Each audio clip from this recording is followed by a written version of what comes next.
C'est l'histoire d'un product manager, d'un scrum master et d'un product ops qui sont dans un ascenseur. Ce dernier tombe en panne et... Quoi? Vous ne savez pas ce que c'est un product ops? Bienvenue dans l'effet produit.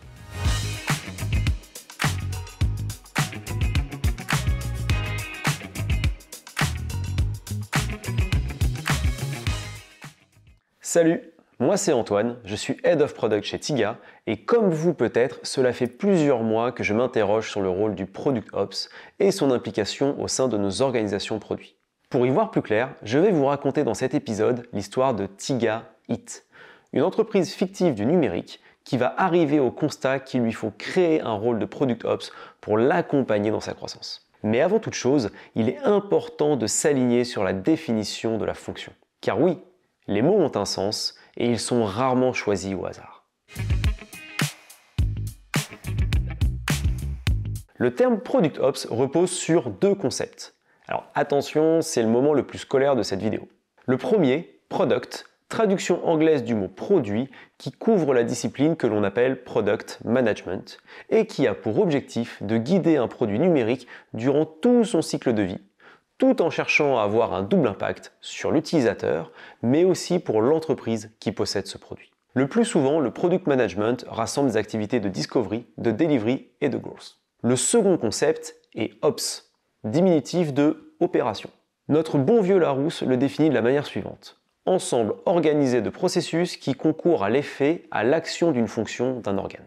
C'est une notion qui est d'abord née dans le domaine militaire afin de planifier et organiser les activités ainsi que de collecter et analyser les informations à disposition. Le terme et l'approche Ops a progressivement été adopté par d'autres corps de métier comme le marketing au milieu des années 2000 ou par l'ingénierie avec le DevOps en 2009.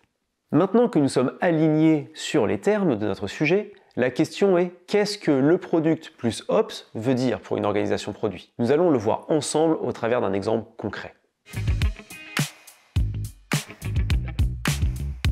Connaissez-vous Tiga It? Tiga It est un service de livraison de plats cuisinés basé à Paris. Les commandes sont prises via l'application mobile auprès des restaurants à proximité et sont livrées à l'utilisateur par des coursiers.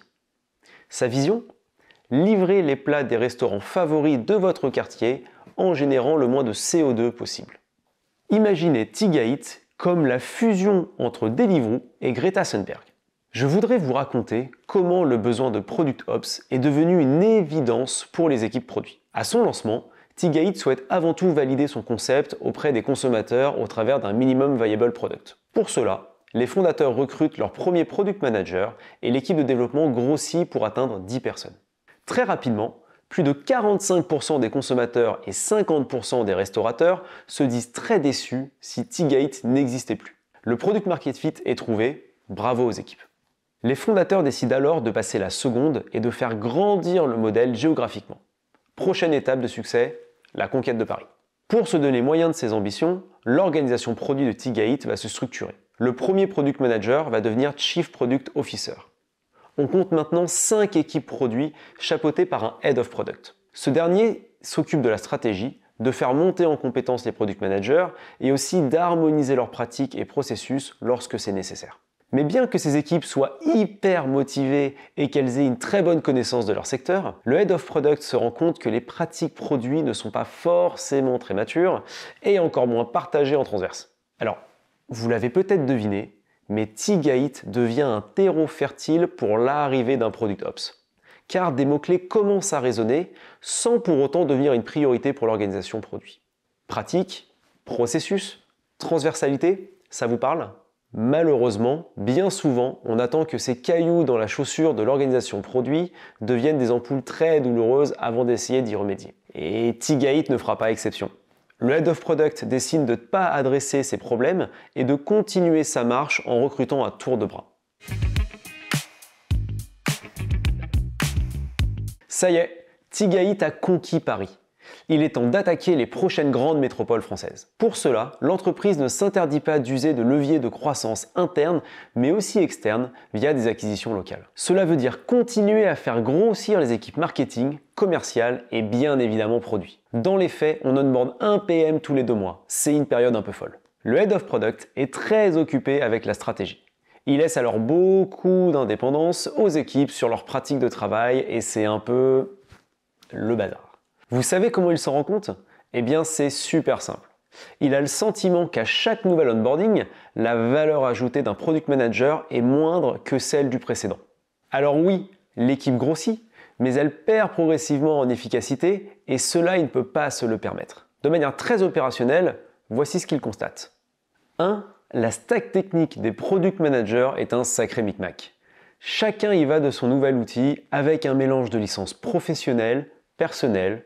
Il n'y a plus aucune continuité de l'information et lorsqu'il essaye d'avoir une vue d'ensemble sur son périmètre et partager avec le comité de direction, le Head of Product se retrouve à devoir passer des heures pour consolider les infos sur les sujets en cours de discovery, de delivery ou encore de monitoring. Je ne vous raconte pas la prise de tête. 2. Les objectifs stratégiques de Tigait ne sont pas correctement retranscrits dans les plans des équipes, pour qui il est devenu très difficile de savoir si les projets sur lesquels elles travaillent ont l'impact attendu. 3. Trouver des insights réellement utiles est presque impossible, bien qu'il existe un certain nombre d'outils pour accéder au feedback utilisateur ou aux données d'usage. 4. Les expérimentations manquent de coordination. La dernière fois qu'une équipe produit en a réalisé une avec un A/B test sur le funnel d'ajout au panier d'un produit, elle s'est rendue compte 2 mois après le test, qui a été non concluant, qu'au même moment, l'équipe Product Marketing effectuait des tests de prix pour augmenter la marge. Dommage. Entre deux réunions, le Head of a lu l'article du Mediatiga sur le Product Ops et il est tombé sur la définition qu'en fait Stripe, l'un des leaders du paiement en ligne. Eureka! Voici cette définition.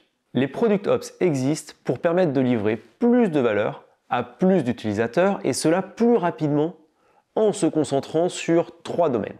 Renforcer les boucles de rétroaction, rendre opérables les activités de product management et évangéliser l'ensemble de l'organisation sur ce qu'est le produit. C'est exactement ce dont le Head of a besoin. Une personne qui va l'aider à doper son organisation produit qui commence à être à bout de souffle. Vous devez à présent vous demander quelles sont les compétences recherchées par Tigait pour ce poste. Le Head of Product a fait attention à 3 points clés quant au profil de son futur Product Ops et on peut que l'en féliciter. D'abord, une expérience forte en Product Management, autant sur les phases de Discovery, de Delivery et de Monitoring, car le savoir-faire est clé pour un bon Product Ops. Deuxièmement, être ouvert aux autres avec une profonde volonté de se mettre à leur disposition car l'Ops se met à disposition de l'organisation produit. Et enfin, une énorme capacité à synthétiser et formaliser les pratiques et processus complexes qui composent le métier du Product Management. Le Product Ops est rapidement recruté et il est directement rattaché au Head of Product comme tous les autres Product Managers. Après 30 jours, il rend son rapport d'étonnement au Head of Product avec une feuille de route de haut niveau qui comprend les préconisations suivantes. 1. Une rationalisation des outils des Product Managers ainsi que la mise en place d'un processus strict en cas de demande d'ajout ou de test d'un nouvel outil. 2. Un audit des sources de données qualitatives et quantitatives ainsi que des processus qui visent à les enrichir. 3. L'élaboration d'un backlog et processus d'expérimentation afin de pouvoir les prioriser et les exécuter dans les meilleures conditions. 4. La création de cérémonies pour définir et suivre les OKR produits au fil des mois afin de faciliter l'alignement et les prises de décision. Vous allez peut-être me demander, au-delà du rapport d'étonnement, comment a-t-il enclenché le changement chez Tigait? C'est une très bonne question. Comme souvent en Product Management, la réponse est simple à formuler mais complexe à réaliser.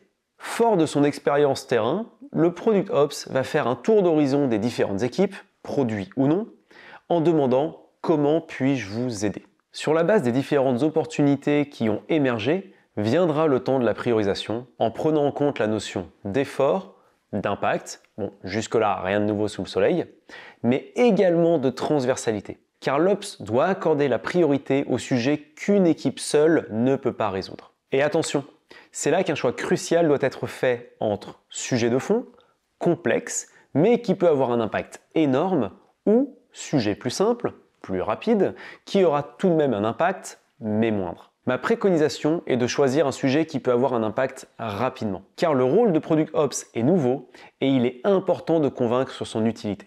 À partir de là, il sera plus simple d'engager les différentes parties prenantes dans des sujets à plus fort impact. Le piège est de se retrouver empêtré dans un sujet trop gros qui aurait du mal à voir le jour. Hashtag effet tunnel. Cette histoire que je viens de vous raconter, c'est celle de Teagate. Mais elle aurait été totalement différente dans un autre contexte. Le rôle de Product Ops est naissant.